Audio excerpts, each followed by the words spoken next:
you're not going to believe it. It's that kind of like, it's one of those stories you can't make it up. I mean, it's got so many it's twists and turns that it's just it's really crazy and incredible.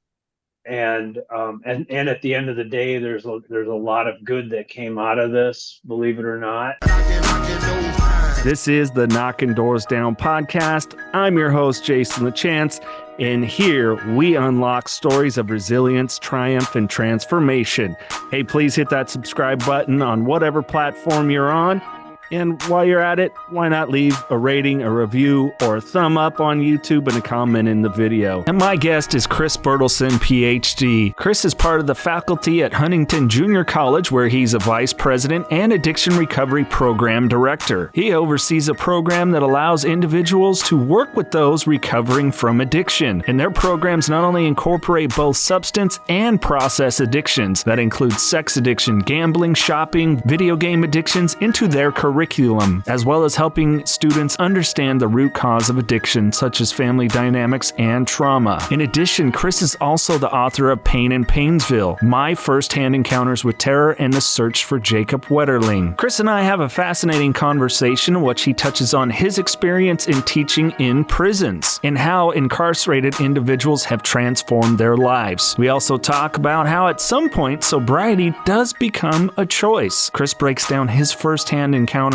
with the individual as well as friends in his community that surrounds the disappearance of Jacob Wetterling in the 1980s, in which he discusses a serial predator who stalked boys in his hometown. We discuss how those occurrences in the 1980s changed American culture. As well, Kris and I talk transcending self-sabotage and some things that you can do. We talk all that and more on this episode of Knocking Doors Down. Kris Bertelsen, thank you for joining me on Knocking Doors Down. Yeah, thank you. It's great to be here. Oh, I'm excited. I mean, you're doing amazing work. At Huntington Junior College, you're the vice president and addiction recovery program director. I know it's not only touching with addiction recovery, but even within the prison system, and you've done work around the criminal system and everything else. In addition, we're going to talk about your book that, as of this release, should be available. If not yet, it's still on pre-order that you can make, and we'll have that link in the description. My First-Hand Encounters with Terror and the Search for Jacob Wetterling. I mean, wow. And it's right up my alley of reading that I find I wouldn't say enjoy, but I do, you know what I mean? I find it fascinating, these things, and how, people can go there in their mind and do these things. But I always like to start my conversations with gratitude, because it's how I start my day. So 3 things you're grateful for, Kris. Well, first of all, I'm grateful that my experiences have gotten me to where I can give back, that I didn't, that I didn't stay in bitterness, that I didn't stay in anger and those sorts of things. Very grateful for my family. I put this actually in my book. My own kids make me want to leave the world a better place than I found it. If that's possible. And I'm really grateful for folks like you, who I get an opportunity to work with, who have a similar passion for helping others. It's really, it's not everybody that wants to help others, so I appreciate the fact that I get to work with a lot of folks that really have good hearts. I'm grateful for that.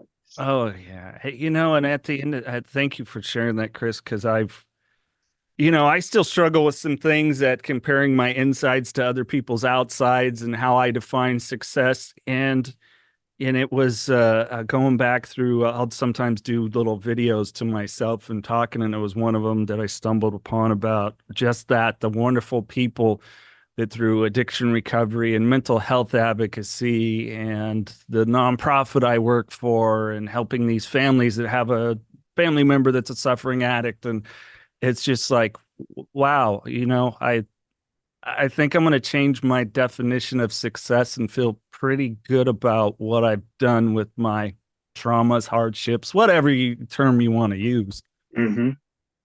Yeah, it's I years ago I taught high school. I've been out of there for a long time, but I read a book when I taught high school, John Wooden's definition of success, that you've prepared your best and done your best, basically. And it's if you can look back at yourself and say, yeah, I did do that, that's really, I like that definition because it's all on me. It's not, Right. so And that's yeah, such a good point. When we think about things in life, we put too many factors externally as right. opposed to the inner journey of it all. Because somebody, maybe it's an individual that's just holding down a job at the local coffee place, and we don't know what they came from to get through to be able to do that and excel in that. And too often we put it by definitely the cars, the houses, the looks, the partner that you have, all these things. And I don't know about you, I've met some really financially wealthy miserable people, so it's Yes. 100%. And it's interesting you say that because some of the most grateful people I've had the chance to meet are incarcerated, and mm, some of whom are never getting out of prison, mm, and express gratitude for the opportunity to learn, gratitude for us coming to do a little presentation when they graduate, things like that. It really it chokes me up when I'm at one of these events and our guys will get and I say guys because as of right now we're not teaching in a women's prison, so I say guys. It actually is all men, but we do a graduation ceremony and the facility brings in pizza from a chain that you and I can go to any day, and a can of Coke, and it's they're extremely grateful for that. It just makes me appreciate that I've been able to help those guys in some way. For a man who's never getting out of prison to pursue a degree and say, I'm going to help guys that are getting out be better people. I mean, wow, yeah, that's powerful stuff. yeah. And I, I think it goes to show the ability of an individual to be not reformed but transformed and Yeah. truly become a different, as we learn more and more about neural pathways and how, yes, we can reprogram ourselves. Yes. As simple as if you're right-handed brushing your teeth with your left hand, or, making the bed every morning, these things, it is so rewarding to see people that truly have transformed within. Yes. Yeah. And I see that with my students that I've taught at HJC, with the prison students, and some take longer than others, right? Not everybody, not every. I have one student comes to mind at our prison in Florida, and he said for 5 years I was in and out of the hold, or out of the hole. I was locked up in put in segregation all the time, and it just took that insight and that epiphany, and he realized he had to change. The prison's not going to change, so. Yeah. Yeah. And for us, in our lives too, it's we have choices about how we respond and grow from things or not, right? Hmm. So Yeah, I had somebody said it the other day, in one of these conversations here on Knocking Doors Down, and just said choice is the ultimate superpower. And for someone that does work with people new to recovery, and help those that are struggling get in somewhere to seek sobriety and abstinence, I always talk about disempowering choices over empowering choices. yeah, yeah, absolutely. A lot of people say, I hear, well, it's so hard to quit. Yep, but at some point, it does become a choice, and as you well know, for a lot of folks, the choice becomes I can't use, I can't drink, I can't partake, and I can't not. So faced with that, you're kind of given this set of tools, right? You either try to figure out how to choose sobriety every day, um, or suffer the consequences, Yeah. and we know so many folks just don't do it. But it is empowering to stay sober a day, and then 2 days, and then 3 days. Early on, I remember hearing about people, oh, I got a 30-day chip, I got a 60-day chip, and I would think, wow, that's a long time. It's, so, man, you haven't drank in a year. Like, wow. Yeah. And So, it is mega. Like, say, I love yeah, hitting meetings. I generally mostly celebrate recovery, but seeing yeah, someone collect that 30-day chip or the surrender yeah, chip, it's like, wow, or yes, 24 hours yeah, when it's all you know yourself as is huge. yes, yeah, and of course the paradox of that, right? Through that powerlessness is when people get those choices, and don't, and a lot of folks just never look back, and it's inspiring. I have a lot of students that, as you can imagine, Huntington, for folks that aren't familiar, Huntington is really kind of the center of the opioid crisis. It's sort of Appalachia is sort of where that all started. And so I have a lot of students in recovery. I have students who have just gotten out of rehab. So they write, they'll journal about their experiences, and some of the stories are just, as they're incredible. And it's a mom of three kids, working two jobs and going to school full time. Like, the drive to do better for themselves, it's really incredible. And so many of those students too, they're not writing about, oh, I want to make more money.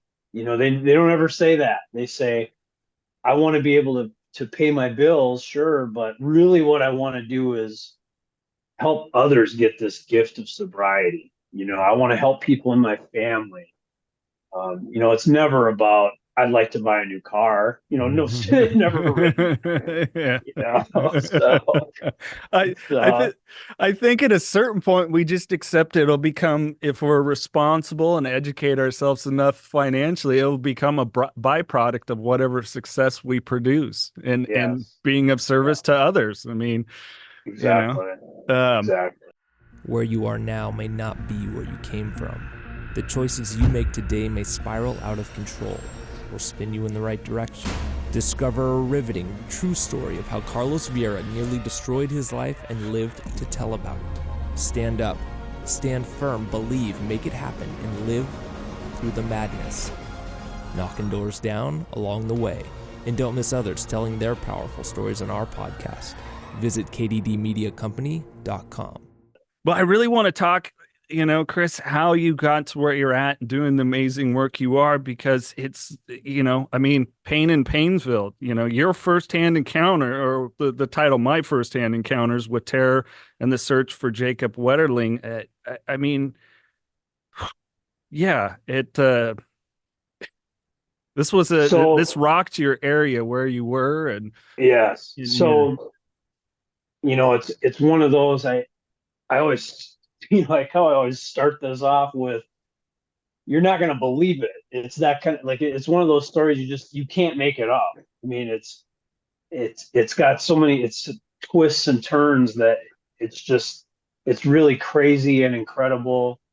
And at the end of the day, there's a lot of good that came out of this, believe it or not. And which, you would be familiar with that. But so Jacob Wetterling, just a little bit of the backstory, was was abducted in October 24th of 1989. And the story, it was really a national missing child story. And some folks have heard of it, but um at the time, it was just not there.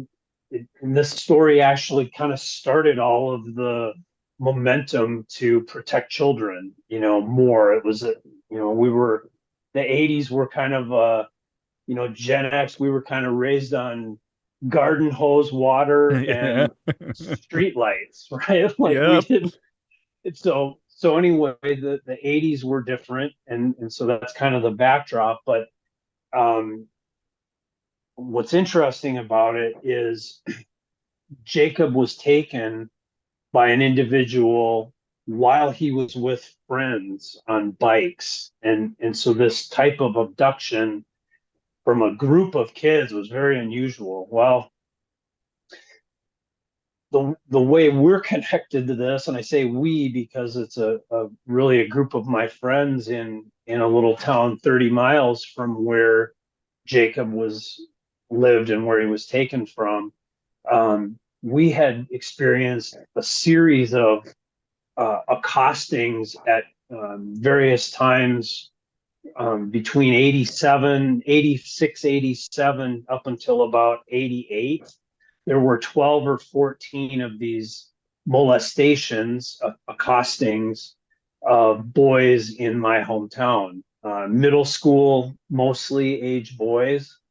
And the guy the guy who did these had different at different times. He did it different ways, but at one point he had waited for a kid in the stairwell of the apartment building, and when the kid came in, he grabbed him by the throat and held a knife to him and groped him and took his wallet. Another time he waited in the alley and these two boys went by and he grabbed one of them. And one night in May of 1987, my friend and I were riding our bikes back to my house, my apartment, and the guy came flying out of the trees, and he was after me. But as we rode our bikes, we switched spots as we went around the corner. You know how you do? Yeah. So I ended up on the outside and my friend was on the inside, and the guy came out of the trees and clotheslined my friend. And my friend yelled, "You already got me." And the guy let him go and took off running across the parking lot. And we were in view of my apartment building. So, my friend and I could do the math. I knew who he was waiting for, right? Yeah. And so after that, well, before had been really tense and frightening for us kids, because it was like, there was a movie, I think of it now, there's a movie Brad Pitt was in where this serial killer is like checking off, that's how we felt. We were on some list, and this guy was following us around, stalking us, and waiting for his opportunity to molest us, right? And so after that,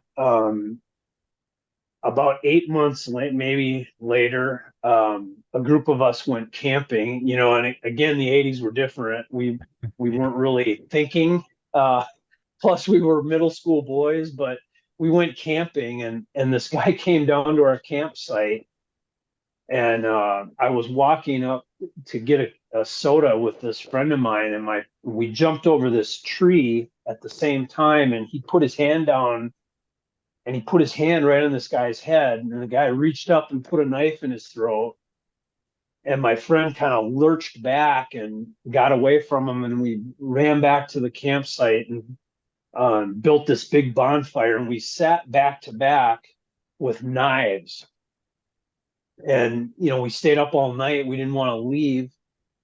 And in the moment, you don't think about, well, this is going to cause PTSD. I mean, we didn't even, Yeah. But what happens is, to your point earlier, those high cortisol experiences make you hypervigilant. And so we every kid in my hometown was carrying a knife.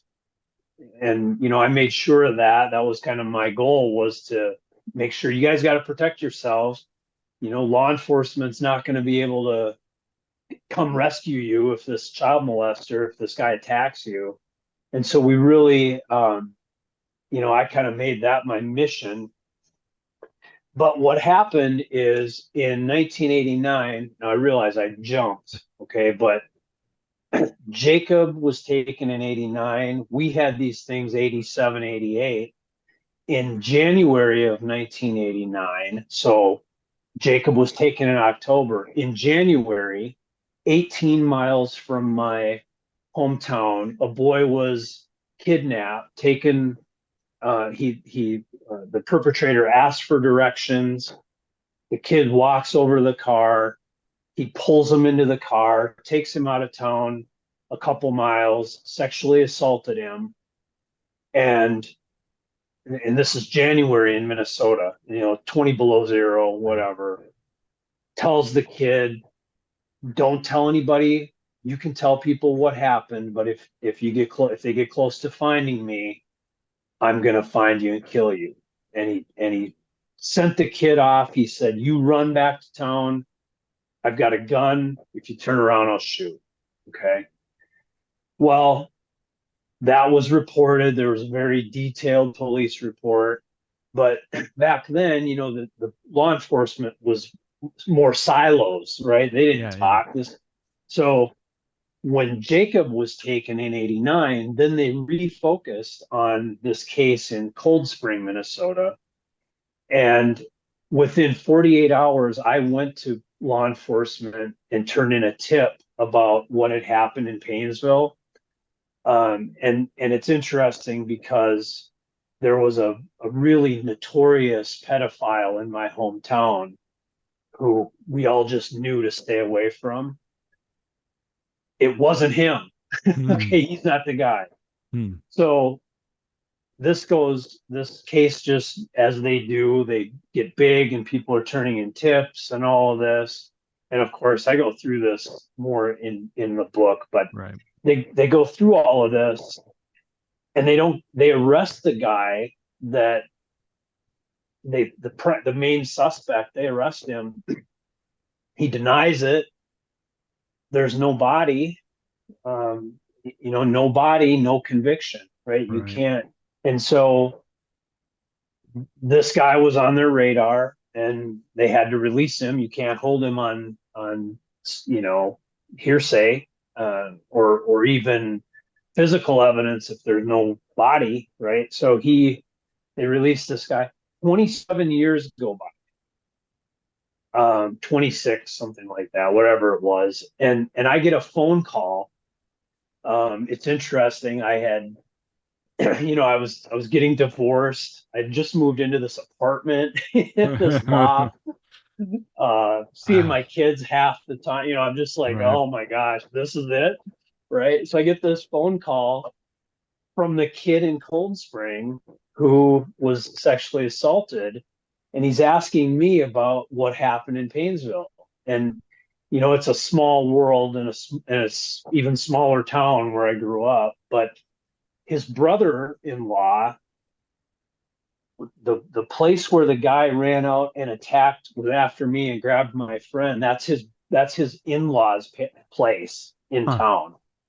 And he had been talking to his brother-in-law, who I went to high school with, and they started talking about these cases. And here this gentleman that had been attacked and assaulted didn't know about what had gone on in Paynesville.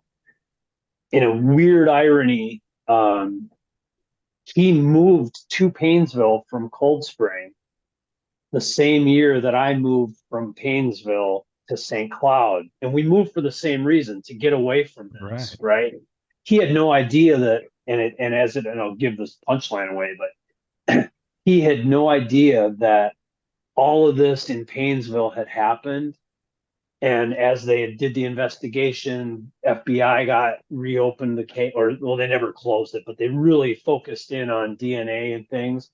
It turned out the guy that came after me was the same guy who sexually assaulted the guy in Cold Spring and kidnapped, sexually assaulted, and murdered Jacob Wetterling. And they caught him in 2016. Wow. And so he had buried the body. He had buried Jacob just a mile out of town. I've actually camped in the farm pasture where he buried Jacob. I mean, it's a crazy story that, and I speaking of grateful, I mean, I'm grateful for the FBI agent that was on it. I mean, he and I have stayed connected, and he's now retired, but he really helped all of us with this. We went to the hearing, to the sentencing, um, and the perpetrator, his mother lived two doors down from me in the apartments. I mean, it's Holy just, hell. yeah, and I know I'm probably bouncing all over a little bit No, here, it's but fine. the thing is, it's with all of those twists and turns and connections, it's just a crazy story.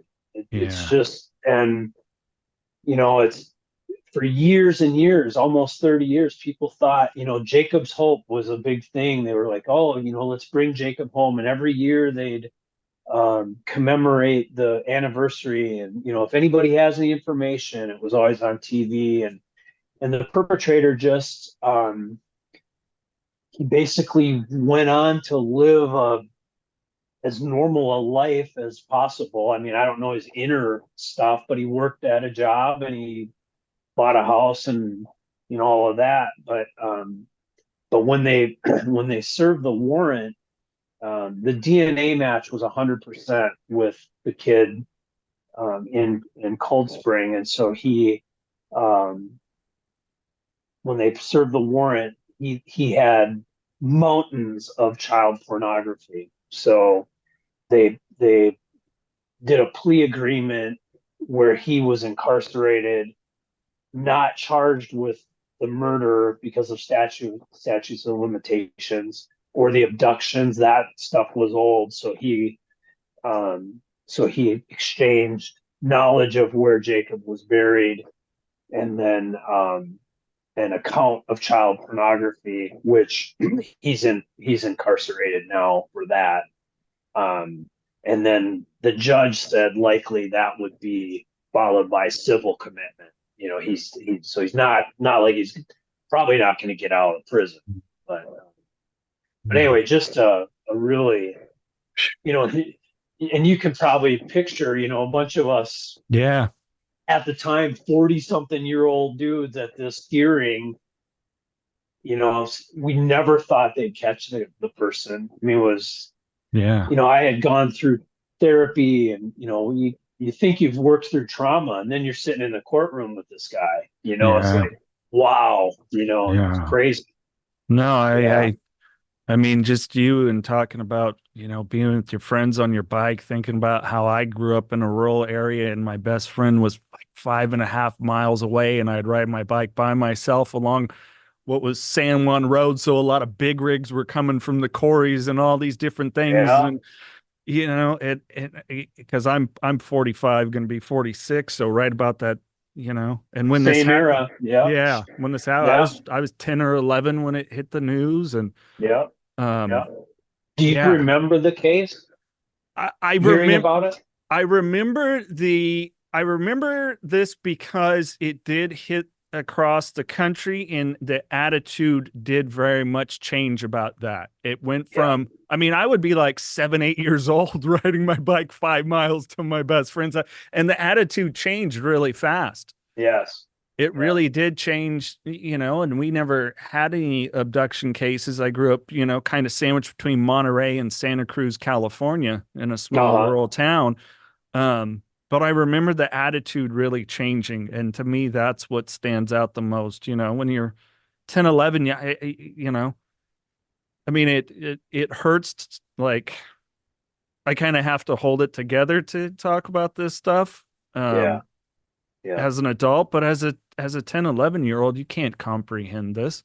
Right. I went through Right. molestation around 5, 6, and it took me a long time that it didn't sit in my body with the Yes. trauma, that there wasn't an 100%. activation.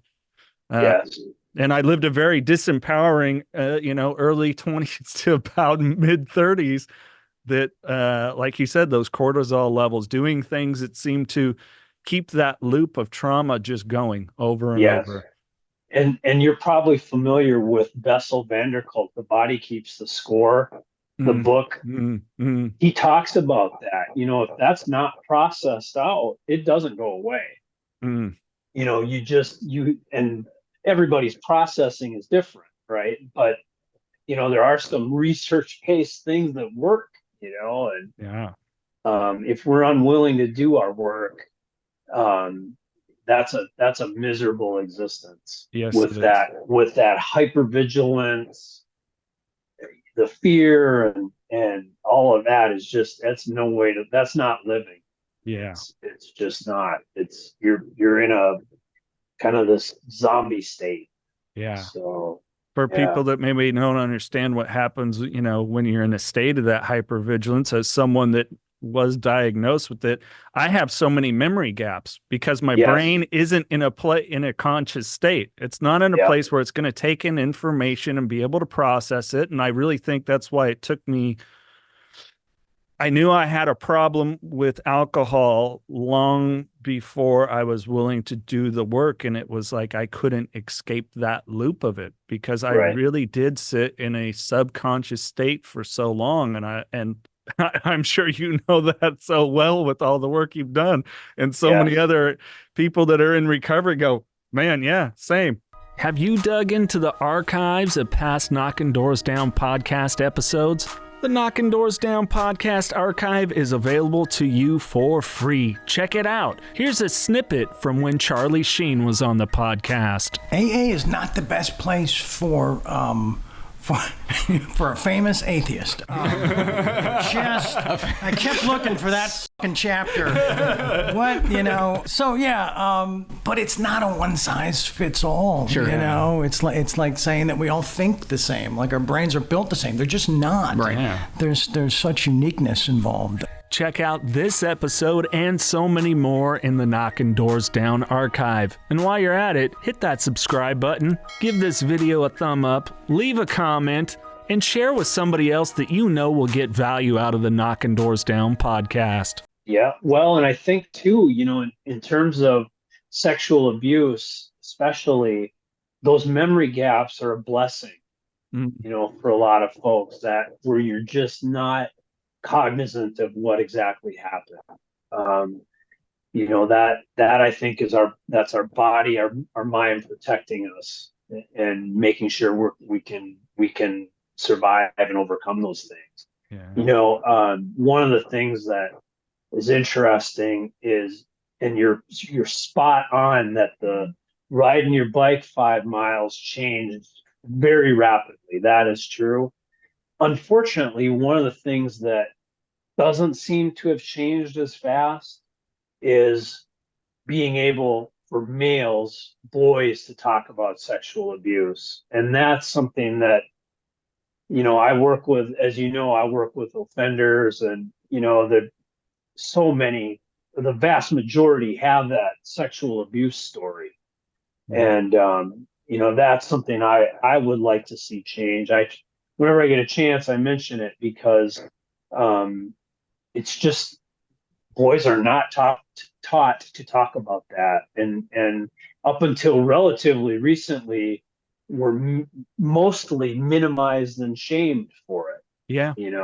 So that guilt and shame. I mean, and I know other people would be able to relate, but literally told that, like you said, if about the one young man, if you give these details, I mean, I don't know how many meetings where I've sat with men where they were told that the harm would come to their parents and it would be their fault. Yeah. And so the shame is already built in around sexuality. I mean, when I talk at high schools, oftentimes juniors and seniors, and I'll talk about that pornography was my first drugs. I grew up in a home of addiction, not only chemical, but sexual, primarily pornography. And it was the first thing I did to change my emotional state. And also reflecting upon that. And luckily I've been able to make amends and apologies to some very good women out there, but was very much, I wasn't abusive in the sense of in the act of sexuality, but I very much like, this isn't giving me those dopamine hits like anymore. So I'm going to go ahead and move along. Yeah. And what a horrible way to treat another person and myself with this beautiful Right. gift. And that is something we see more and more with porn addiction, particularly, is in relationship. A lot of younger men now have problems with ED because they've watched so much pornography. It fires different parts of the brain. yep. And so now I've had clients where they're a younger couple and she's not happy. Yeah. Yeah. Yeah. So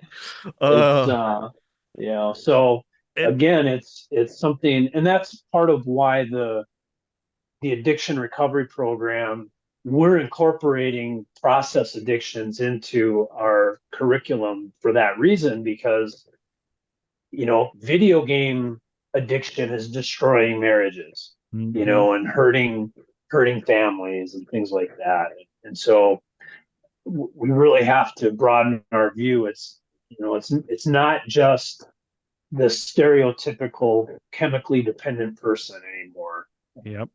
Yeah. So And it's unfortunate. I mean, I posted some of this content, out there on social, try to raise that awareness of people like, usually guys, porn's not an addiction. Video game gambling, isn't it? No. Yes, it is. And I can tell you, because the act and action was all the same for me. Yes. It was ritualistic. The biggest hit, I told one time, here I am going through the DTs. I walk into the convenience store, get the cheapest booze I can, because all I've got is change in my center console, because I've become that broke after a divorce and everything else. And I'm shaking, and I reach in to grab the whatever liquor, and I stop. And my body is now calm. I didn't have to take a drink for that to go away. The same stuff when I would feel this crazy sense of panic, anxiety, and depression, all seemingly in the same wave. And then here I could open this magazine or watch this porn movie or whatever it is. Yeah. So BS, it isn't the same, and BS that it isn't an addiction, because people I've known, gambling addicts, they've said the same thing. Shopping addicts, whatever it is. Right. Food. Yeah. And I do feel badly for people, I think, and I'm not trained as a therapist in food addiction. I'm that's not my specialty. Eating disorders are not, I'm not trained in that, but it's one of those things where you have to eat, it's so learning how to do that without, it's people struggle. It's a huge struggle. And some of it in some areas, like binge eating, I'm going to call it, is more acceptable than others too. So, they do it. They got YouTube channels that's what they do, and it's like, oh my God, like, right. Here, watch this destroy your stomach, your gut health, your liver, your kidneys, your heart, and everything that goes to your joints, joints. It's it's our skeletons are all about the same size. So. Kris, I would like to ask, because you and I kind of, you hit it on the head. We grew up in that generation, especially for boys, rub some dirt on it. And I'm so grateful to my mom. It was probably about 19 that it became really, really apparent that I was struggling with depression that was a little beyond I went through a breakup, I'm down, and this is going to pass. Right. What point did you start to explore therapy, and how did that really play out into what you do now? That's a great question. So I thought that through recovery, I had, taken care of my stuff, right? We all have our stuff. And for me, the work with the step work, if you will, on this abduction thing, all of that had never gone away like I thought it had. When authorities announced they had a suspect in, I think it was 15, it really it reopened everything.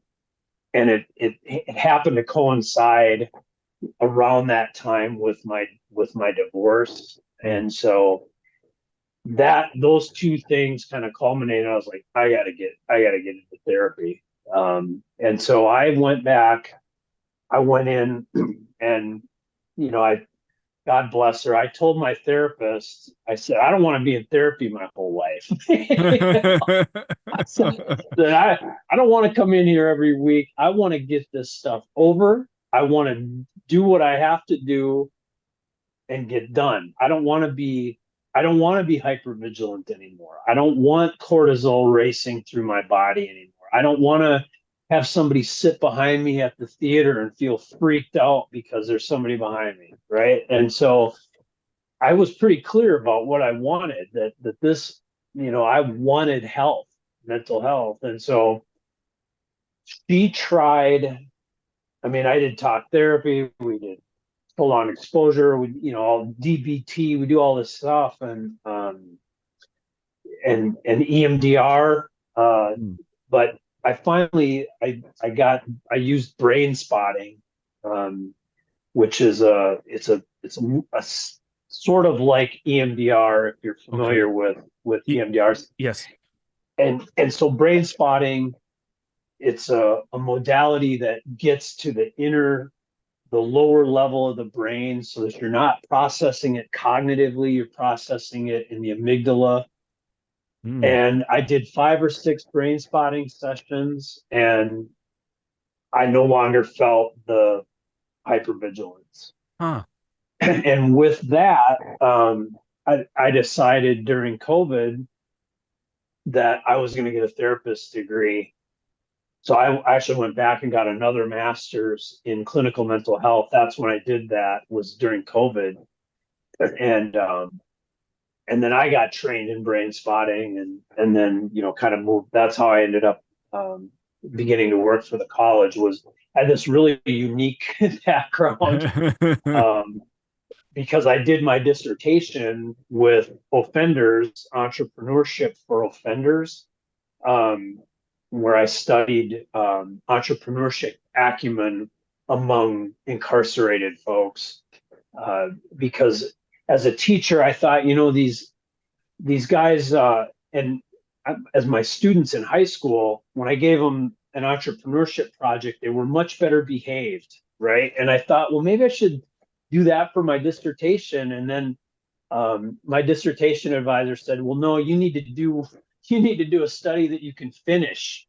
You can't do a longitudinal study. She goes, why don't you do that with offenders to see if there's a connection, because I was looking for a connection between discipline and entrepreneurship. And she said, why don't you go this reentry entrepreneurship? And I thought, well, I enjoyed that. I thought it would be good work trying to help guys that want to rebuild their lives when they come out.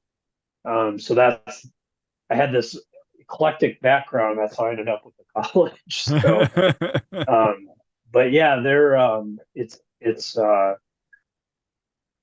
we focus a lot on job skills, and you need to have a good resume, and you need to present yourself well. And I would say my experience has been, before we do any of that, we got to address their trauma. Yeah. And we got to address their trauma. We got to address their addiction. We got to address, in a lot of cases, their manipulative behavior. We need to address.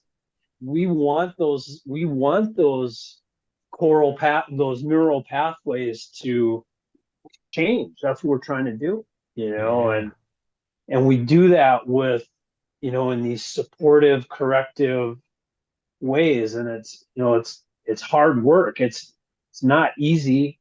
When you've been some of these guys I teach, they've been in prison 25 years. It's a lot of work. When you come out, it's a different world, Yeah. So it really takes effort on their part and our part to get them ready. Yeah. So. We need to do a better. Thank you for sharing, and thank you for what you do. Because the recidivism, we got to do a better job. Because we Yes. can't just expect that here it is. We've told you when to get up and when to eat and everything else that you're going to return. Because you'll quickly return to your old ways if you haven't Yes. developed something new. Right. For anything, and not just incarceration, but if it's addiction or all these things that just, the trauma stuff that we struggle with. I mean, people, you know it well, those of trauma, like good rational relationships were really difficult for me. Any Right. any woman that was treating me really well, it was like, oh, there's something going on here. It's going to be extra messed up, and I am out. Whereas, I'm like, out. I would, Yes. oh, you talk to me this way, or you do this. This is all so Yes. familiar. Okay, I can do this. And then no Yes. wonder my life would go to you know what. Right. Right. It's that sabotage piece, right? Mm. It's, you hear about that, oh, everything was going great. And then he pulled the wall down on himself. It's just, Yeah. um, and I think, a lot of that is it's just fear based, right? Mm. It's fear. Um, a lot of folks like us, we fear success more than failure, so, Absolutely. You nailed it. That you that know, is that has been me to a T, and still yeah. something I struggle with. And Mhm. I had a gentleman I made friends with through here, Matt Gardner, and he does awesome work with story work. And so he's like, we're going to change your story that you tell yourself about yourself. And it was Yeah. incredibly invaluable. Yeah, I bet. And that's a good segue into my just telling a little bit about the Wetterlings. Please. The way they, first of all, how they stayed, they were just steadfast through this investigation. I mean, I can't imagine 27 years they didn't know what happened to their son, right? And throughout that time, they done public speaking and awareness campaigns for child safety and legislation and you name it, just continuing to advocate for kids, right? And then we're in the hearing, and they both said, to the perpetrator, Danny Heinrich, we forgive you. And I Wow. thought, and forgiveness is really it's for them, but Yeah. they certainly didn't have to say that. They've done all this work all these years not knowing if their son was alive or not. And then at that hearings make that comment, we forgive you.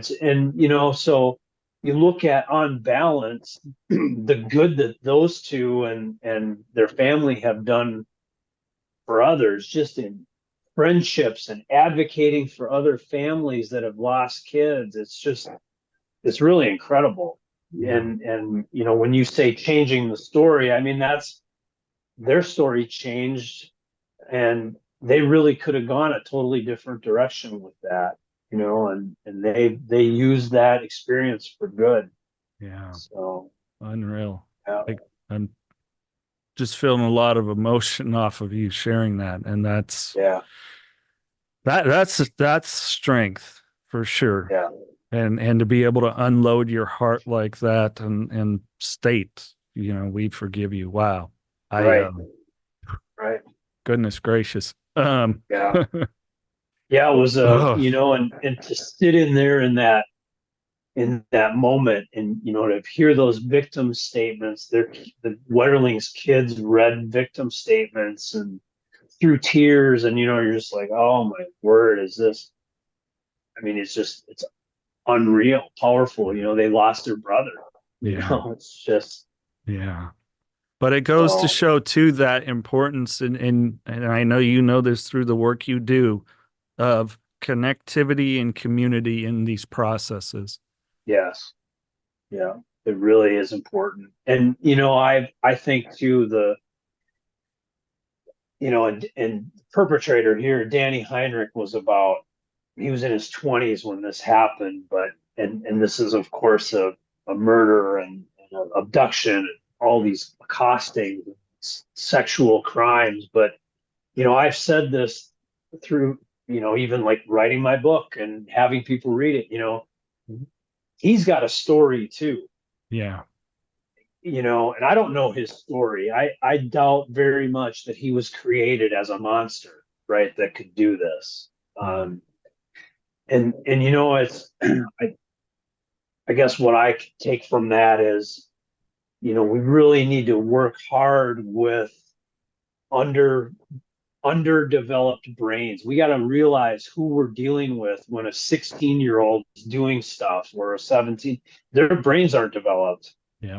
And we need to, going back to one of your first comments, we need to direct that and get those behaviors and alternative, positive things happening earlier, instead of, and it's, I'm not I don't mean this to be political in any way, but this whole, should we try him as an adult?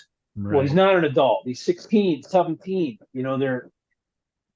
So we need to do a better job with that, I think, in mental health. We as mental health professionals, as teachers, as prosecutors, the whole thing, we got to look at that. We don't know these guys' stories are just, some of them are, they're jaw dropping what these guys have lived through, and when you look at that, you're like, yeah, he's in prison. No surprise there. Where else would he be? Yeah. He had no chance.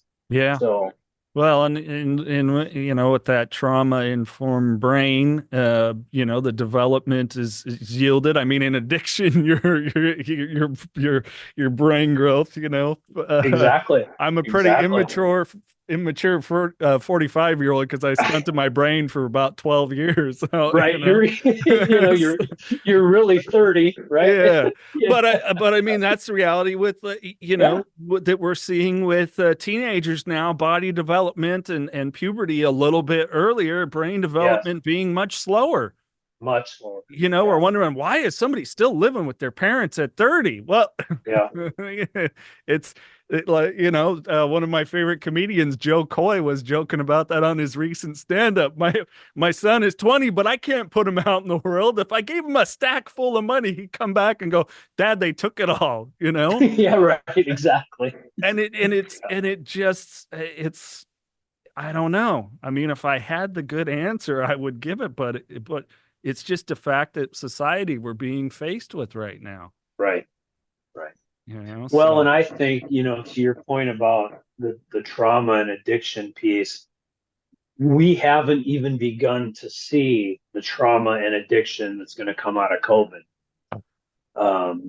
And you think about, and I think I shouldn't say you, I think about this because I was a high school teacher and, therapist. I think of these kids who the only safe place in their life was school, right? That was the only place they had any felt sense of safety. 8 hours a day, they could go there, they could eat. They knew, but probably nobody was going to beat them. They weren't going to, whatever, right? And so for 2 years, those kids were not in school, a year and a half, whatever it was. I can't imagine the addiction that's going to come out of that when those students, when that cohort comes into adulthood, it's going to be bad, I think. Yeah. Well, you being, where you are and having seen the opioid addiction crisis, thank you, Sacklers, have never been fully prosecuted. Look at what fentanyl has done to our country. Addiction's the number one killer. Right.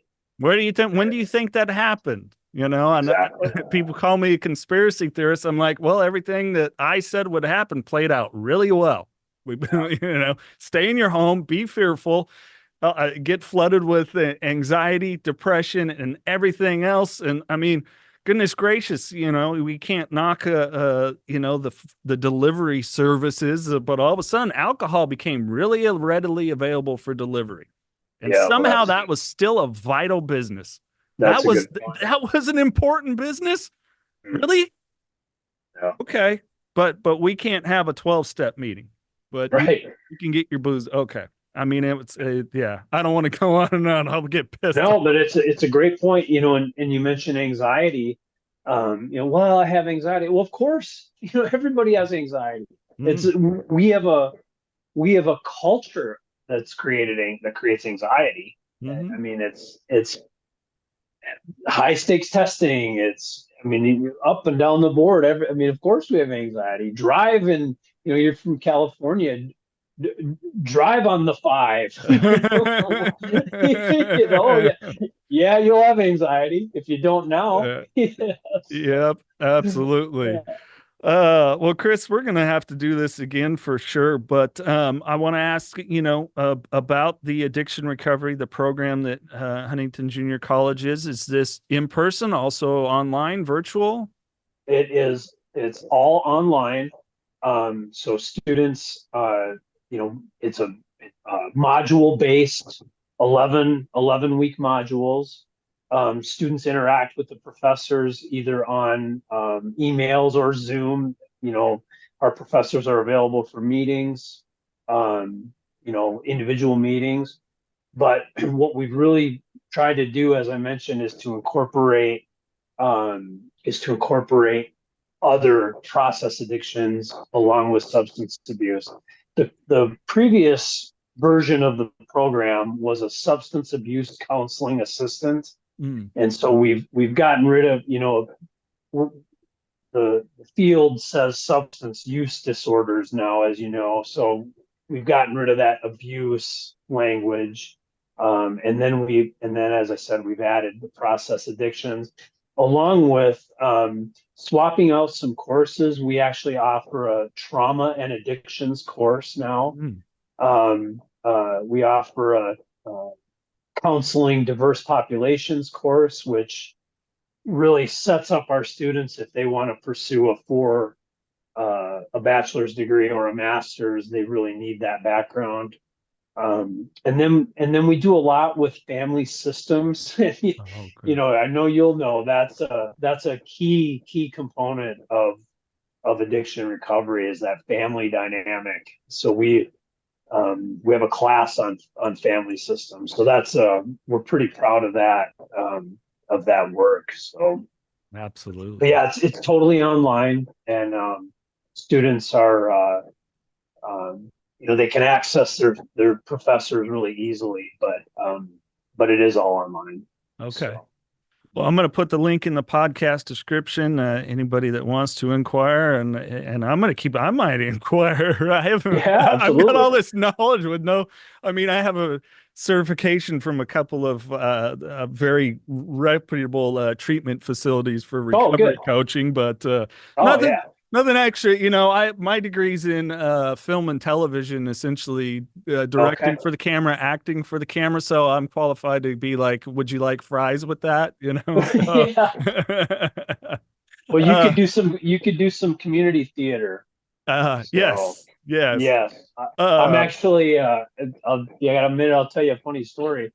I took my kid to audition for Fiddler on the Roof over here in a neighboring town.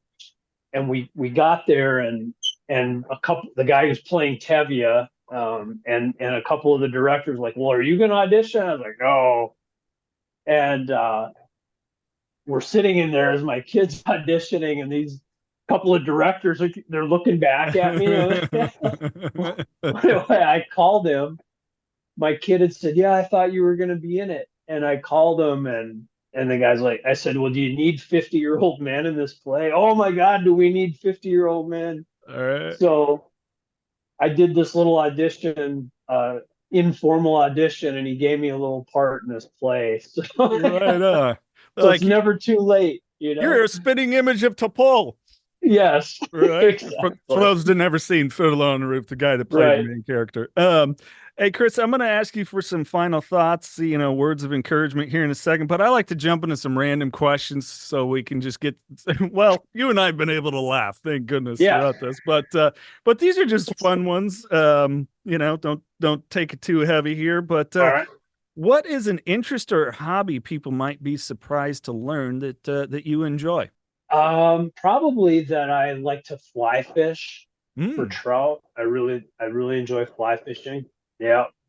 And so it's a quiet sport. Yes. I'm not that quiet, I guess. But I really enjoy that. Yeah. Did that kind Mhm. of start with childhood growing up in Minnesota? Yeah, my dad, I think I was about 8 or 9 when I started learning how to do it, and I'm not much better. I'm only marginally better than I was when I was 8 or 9. But I love the water, hearing. I love the sound of water. Yeah. Yeah, so the I've streams. I've Yeah, never been able to figure out the snapping of the wrist to do the fly. Right? I'm like, yeah, I'm just a kind of a cast catch and release guy. We'll yeah. leave it there. So You actually had pretty good form there, though. did I? Yeah, that was not bad. For That those that wasn't. aren't watching, I was Yeah, demonstrating yeah, the fly yeah, fishing form.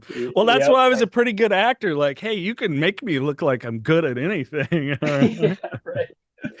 uh, if you could have one superpower, what would it be? So my kid and I always talk about this, actually. I want teleportation, Uh, but she said she wants shape shifting, and so now I've been, shape shifting. That might be the one. yeah, So I I I like that idea. I'm scared of like any of those like shape shifting or when people say, "Oh, I want to read other people's minds." Like, no way, no, No, no, I don't no, want that. or invisibility. No, no, thank you.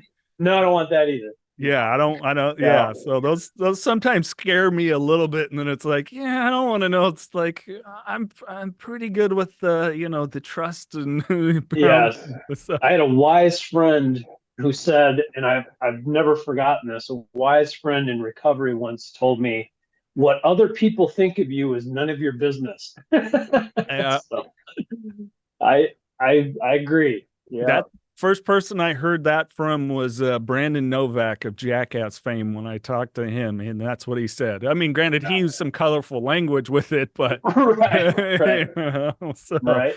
Yeah. all right, we'll do two more random questions here. If you were All on right. a deserted island, you had one movie, one book, and one music artist's greatest hits, what would they be? Ooh, boy, that is a tough one. Huh. I mean, I'm sure everybody, Christian folks would feel the obligation to say the Bible, right? Mm. I've never read the Bible, in a cover to cover kind of thing. So maybe that would be a good one. It's I'd have, tough. I'd have time to philosophize about it, right? If Right. I did that. Um, greatest hits, greatest hits. I got to think about this for a minute. I'm going to have to say like Led Zeppelin. Nice. Yeah, as I'm trying to, I love music. I've no, and there's so many, but Led Zeppelin has enough up tempo stuff and a little ballady stuff, and then they got hard rock, and they play some blues. It's all kind of based. So I would have to say Zeppelin. Yeah, Nice pick. yeah, and movie, Monty Python and the Holy Grail. Yeah, that's my movie. Yeah, yeah. So Well, definitely full of laughs. I mean, I'm laughing just already thinking yeah, about the movie. yeah, Oh, goodness. yeah. What's one thing you would tell your childhood self? I would tell my childhood self not to be afraid to talk. Hmm. To you know, you got a bad feeling about somebody, something that's happened, you got to share that. We grew up in an era, and it's changing, it's better, but it's not where we need to be. But um, we just we have to tell kids they got to be comfortable to tell if something happened to them. you know, and really to keep saying it until somebody listens. Yeah. You know, it's I've read research on that, like for sexual abuse. You know, boys have to tell multiple people before somebody believes them, right? And that to me is it shouldn't be like that. Boys or girls, obviously, but yeah, that's a big one. Yeah. Don't I just, if I could just lend off something off that, if there is somebody that's watching, don't wait till you're 36 years old. And you know, unfortunately for me, I had to have some booze in me to be brave enough to tell my best friend, who was my best friend since I was 3 years old, you know, but it finally was the first time to ever get it out. And it wasn't to a therapist or anybody else, but after that, boy, he certainly checked in with me. In a different, when I was in a different state. So well, absolutely. vulnerability is hard, right? And it's especially hard when you share your vulnerability and get minimized. Mm-hmm. And as a society, we minimize, you know, and I'll give you an example of that. And I don't know why, but lately I've been seeing way more frequently than I'm happy about, let me tell you, that these middle school teachers molesting boys or having these young women. I've seen a number of them. I'm like, what are you doing? This latest one was like this 25-year-old woman engaged to be married and is having basically these sexual conversations with a fifth grader. Yeah. And the dad, in this particular case, the dad saw the text messages and they, you know, reported her to the authorities and so forth. But where I was going with that is when we say to an abuse victim, oh, he wanted it from the teacher. That's not what we want to do as a society. No. And unfortunately, that's still pretty common. Yeah. So yeah. Well, and especially with that male to female to male, you know, with an underage individual that's put out, well, it's, you know, whatever. And no, it's, yeah. Like, how do you not get that through your head that that's wrong? Right. Well, and you know, you see the discrepancies in news reporting too. Sometimes it'll say, if it's a male teacher, they'll use the word rape. But if it's a female, it's had sex with student. No, they're both rape. Yeah. And we need to name that because that's what it is, you know. So yeah. But those are anyway, you know, a lot of those students, a lot of those folks I'm working with them now, you know, and so we really need to be proactive with kids and frankly empower helping professionals to do something about it instead of, you know, nothing happens. Yeah. So I don't know how you fix that. Maybe you have the answer to that one, but I wish I did, but maybe we'll need to put our heads together and see what we can do. Because that's a big issue. Yeah, that's a big issue. Kris, this is what I call the Jerry Springer moment. I give you the floor to lend anything that you would like to in closing, words of encouragement and just positivity. Well, I would say, you know, for those folks who listen and you know are in a spot like you were, where you were super vulnerable and really down, the message is it can get better. Life can and will get better with your effort, and it's worth it. You know, one of the biggest fears I ever had was if somebody knew me, you know, if they really knew me, they wouldn't like me. And what I found is that the opposite is true. Being vulnerable and sharing with somebody makes you closer to that person, not farther apart. And so your listeners who struggle with addiction or have, you know, these terrible amends to make that they're fearful of, oh, this person, how are they going to receive me? Trust me, most people are going to receive you with love and compassion than anything else. That's our connection is through our vulnerability with one another. That's my experience. And you do the work, you do get the rewards. There's no doubt about it. Yeah. Kris, this has been an absolute pleasure, and we're going to have to do this again sometime. Likewise, I appreciate it. It's been a lot of fun. Absolutely. All right. On that note, remember, no outside solutions to inside problems, and keep knocking doors down.